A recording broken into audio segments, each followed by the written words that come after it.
How's it going, everyone? It's YOLO here, and welcome to the first episode of basically Dark Souls 3. Today's episode is on how I run through the game every time I make a new build. I will cover where to pick up all resources you will need as you run through the game, so you don't have to go back and get things later. This will mostly be targeted to strength, dex, and quality builds. These are what builds should look like by the time you are finished. They are all optimized to get the most damage out of each build.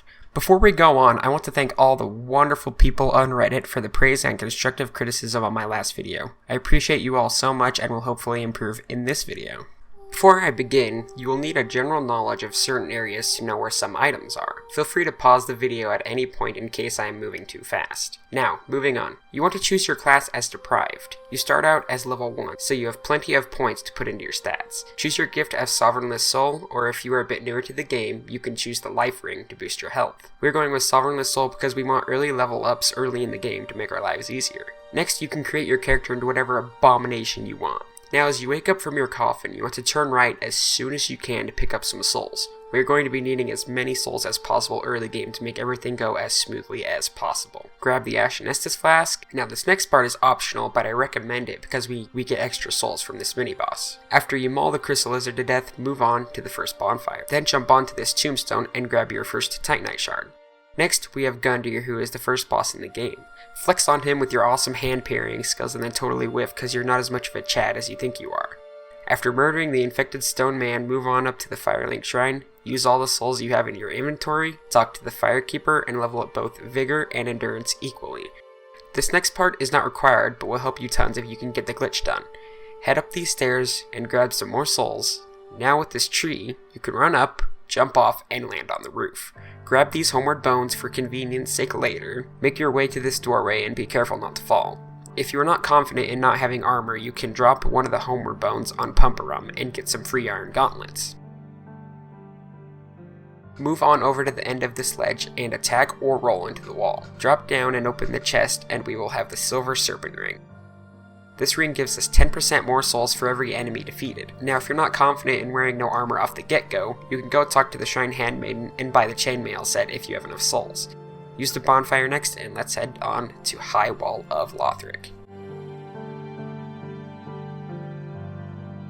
There actually isn't too many things in High Wall of Lothric that we need. First, grab the bonfire, move down the steps, kill the enemy that alerts the other enemies before he does so, grab the soul of a deserted corpse, then move up the semi-hidden staircase to the left. Again, kill the enemy that alerts the other enemies and slay them while they dream about Estus soup.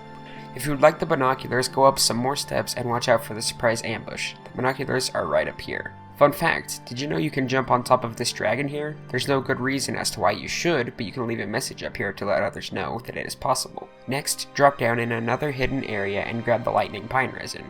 This will help us with Fort later. Drop into this room and grab the bombs. Next, move down the ladder and grab the souls against the wall. Move past all these enemies and let the dragon kill them all. Kill the Lothric Knight and pick up more souls. Light the next bonfire while also grabbing our next Titanite Shard. It is very important we grab as much of these as we can. Next with the Pus of Man ambush. He's difficult to kill early game, but he will drop a Titanite Shard on Ember the first time you kill him every time. Kill this Titanite bug for a raw gem that we will apply on our weapon that we will be using for the most of the run. Go down this ladder and into the first room on the left. Deal with the enemies and collect yet again another Titanite Shard. After killing this Lothric Knight, move down the hallway and into the first room on the left. There will be an enemy waiting to ambush you, so watch out. Roll over some boxes in the back and grab the weapon we will be using most of the run, which is the broadsword. Unless you get a lucky drop of the longsword, that is a better pick since it has more range. Next, backtrack a bit and roll through this debris and move along the rafters till you drop down. Throw the bombs we got earlier at the barrels, or else it will explode by another enemy throwing bombs. You're going to want to speedrun this part because there is 3 hard-hitting enemies and a dog in this room. Drop down and grab the Estus Shard. Turn around, roll through these boxes, and get another Titanite Shard. Roll past the enemies, out into this balcony, and roll off. Run around this fatty and pick up an item if you have time. Run out this gateway and go up the stairs to the right. Continue till you reach the elevator. Open the shortcut up the top. There's another optional Pus of Man here. Kill him, or like me, get destroyed by the absolute unit of attack hitboxes this guy has. Next we can move on to Fort. Grab the banner before you move on to Fort. Kill the red-eyed Lothric Knight optionally if you're going for a quality build, because you will always drop a refined gem first kill. Kill all the other Lothric Knights if you want a chance to get their armor and move on to Fort. Equip your lightning resonator tool belt and buff as soon as the cutscene ends. Now the strategy for Vort is to stay under him because no hits can hit you while you are under there. When he enters his second phase, he will stand there and roar for a good 5 seconds, allowing you to get in a ton of damage. Next, he will charge you 3 times, so time your rolls accordingly. Right after the 3 charges, he will 95% of the time use a Frost Blow attack, again leaving himself defenseless for a good 5 to 10 seconds. At this point, Vort should be dead. When the doors open, use the banner to descend to the Undead Settlement. Now listen to me. This is very important. You see this bonfire? Yeah, this one. You see it? Never, and I mean never, light this bonfire. Ever. Why, you ask? It is the most pointless bonfire probably in the game. We will find out soon enough why that is. Just for now, don't light it.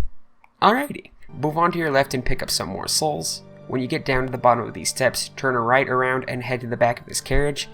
Kill the 2 undead dogs and collect the alluring skulls. These will be useful for the Deacons of the Deep boss fight later. Move even farther back and talk to this pilgrim here. His name is Yol. Yol's a special NPC that levels you up for free 5 times with the toll of your character looking like beef jerky. I'll explain more on how to get the free level ups from him later. So once you accept his service, he will relocate to Firelink Shrine. Go almost to the edge and pick up more homeward bones. Move back to the gate, open it, and light the next bonfire. That is why you never light that other bonfire up at the top. There's another one right down here. I don't know why FromSoft did this. Why From? Why Miyazaki? Why would you do these? Alright folks, I'm not gonna lie, it's been about a month since I've worked on this video, so if things are a bit different from here on out, that is why. Head back to Firelink Shrine and turn on your Estus Shard. I forgot to mention this earlier, but you need to reallocate your Ashen Estus Flask to become a regular Estus Flask. Ashen Estus aren't much of a use to builds besides builds that include spells. If you collected all the Titanite shards up to this point, you should be able to reinforce it 2 times. Raw Infuse it next. What Raw Infusion does is removes all scaling from the weapon and just adds a flat raw damage boost. But since we don't have any levels worth scaling with our weapon, Raw is a very good choice early game. Level up your Vigor and Endurance equally again. We will do this till they are about level 25. Head back to the Undead Settlement and let's move on.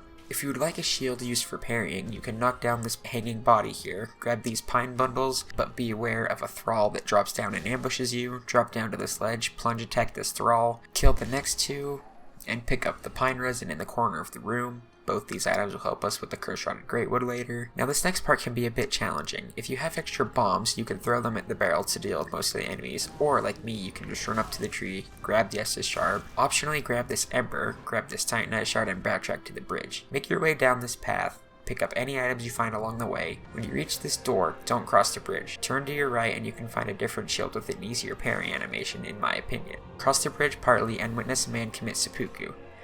Drop down and go backwards, kill the enemy, and grab the Titanite Shard. Go forward, grab the bonfire, drop down into the sewers, roll past the giant rat, unlock the shortcut, and light the bonfire. For those of you who don't know, there are 2 paths to reach this area.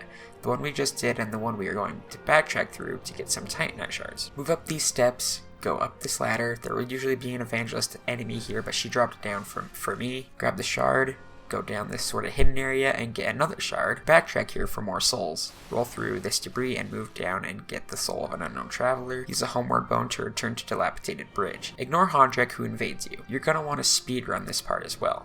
A giant will be raining large arrows down on you and run up to the right of this white tree, drop off and get this Undead Bone Shard. Undead Bone Shards maximize how much we heal from every Estus Flask. Next, let's head up to the Curse-Rotted Greatwood. Open the shortcut if you think you'll die to this garbage boss. Buff before we activate the fight, run up to his left leg, hit the sack, and then the one hand. Then move to his crotch balls. Destroy them, you will fall down, attack the one right below his right leg, then again his crotch sacks.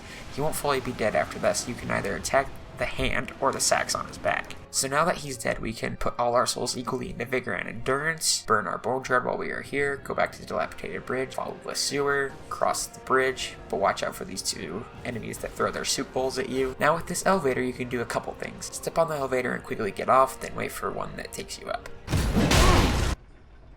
Grab these souls and go up the stairs to make peace with the arrow shooting giant. Now at this point I went and got the Chloranthy Ring. What the Chloranthy Ring does is boost your stamina by 7 more a second. Look up a tutorial on how you get that, as we won't be covering remembering that right now. Once you reach the bottom again, step on it and let it go up. Ride down, go through the creepy dark room. Don't fall for this item bait.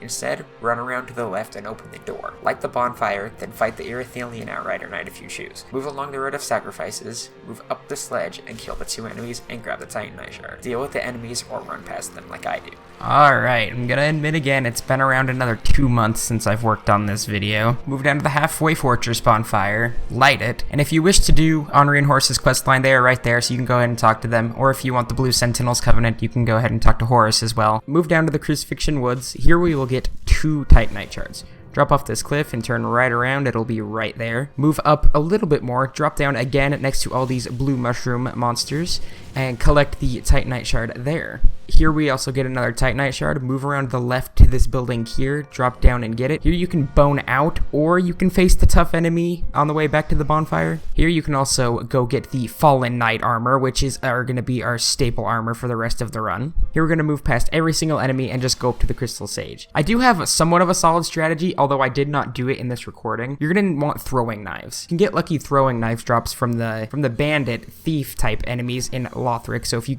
get throwing knives from those enemies, be sure to use them on the clones on the Crystal Sage in the second stage. If you did not know, you can parry the Crystal Sage. I choose to do that 2 or 3 times before she goes into her second stage, and then I use throwing knives, and then I choose to parry her again. And then when she is dead, you see me doing this? Do not light this bonfire as well. It is about as useless as the one before Undead Settlement. And alright guys, that is going to be the end of this video. It has been a good while since I promised this was going to come out. I do not know when the next one will be out due to this one being put off, I think, for 4 months now. I'm not quite sure. It might be longer than that. But I hope you guys enjoyed. I might make this into a 3-part series, maybe a 4. But this is going to do it for the first bit of the game. Hope you guys enjoyed it, and I'll see you guys in the next one.